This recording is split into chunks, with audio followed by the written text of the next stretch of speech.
তোমাদের মধ্যে বেশ কয়েকজন আজকে আমার কাছে মেসেজ করে বলতেছো যে ভাইয়া আমার ব্রেকআপ হয়েছে বা সামথিং লাইক দ্যাট, আমার বয়ফ্রেন্ড বা আমার গার্লফ্রেন্ড আমাকে ছেড়ে গিয়েছে, তো আমার পড়াশোনা করতে ইচ্ছা করছে না, সামনে আমার বায়োলজি পরীক্ষা, তো আমি এখন কি করতে পারি? আচ্ছা, আমি তোমাকে একটা হার্শ রিয়েলিটি বলি। যে তোমাকে ছেড়ে গিয়েছে সে তোমাকে কেন ছেড়ে গেছে এটা একটু আমাকে বলতে পারবা? আচ্ছা, আমি বলছি তোমাকে, সে তোমাকে ছেড়ে গিয়েছে তার কারণটা হচ্ছে সে ভাবতেছে সে তোমার থেকে বেটার কাউকে ডিজার্ভ করে বা সামনে তোমার থেকে ভালো কাউকে সে পাবে। দ্যাটস ওয়াই সে তোমাকে ছেড়ে গিয়েছে। সে যদি ভাবতো যে তুমি তার লাইফে বেস্ট অপশন, তুমি তার লাইফে সেরা, এর থেকে ভালো কিছু হয়তো সে পাবে না, তাহলে কি সে তোমাকে কখনো ছেড়ে যাইতো? কখনোই ছেড়ে যাইতো না। সে তোমাকে আঁকড়ে ধরে থাকার চেষ্টা করতো।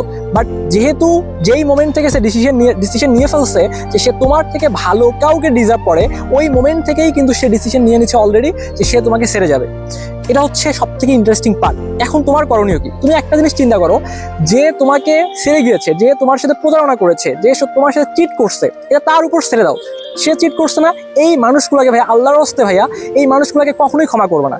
যে তোমার লাইফে তোমার সাথে একবার চিট করছে, সে তোমার সাথে সামনে আবারও চিট করবে। তো এই মানুষগুলা যেন তোমার লাইফে কখনো আসতে না পারে, সব দরজা, যত টেক্সট অপশন সব কিছু বন্ধ করে দাও। এই মানুষগুলোকে লাইফে কখনোই আসতে দিবে না।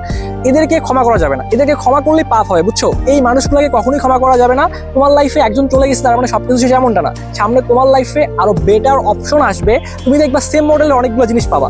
সো সামনে সেই ভালো ভালো জিনিসগুলো পাওয়ার জন্য হলেও তোমার এখন পরিশ্রম করা দরকার, স্ট্রাগল করা দরকার, এবং তোমার নিজের একটা শক্ত ভিত্তি স্থাপন করা দরকার। ঠিক আছে? তো নিজেরকে পরিবর্তন করো, নিজের একটা অবস্থান সমাজে নিয়ে আসো, অবস্থান দাঁড় করাও, দেখবা যে চলে গেছে তার থেকেও বেটার কিছু তুমি পাচ্ছ।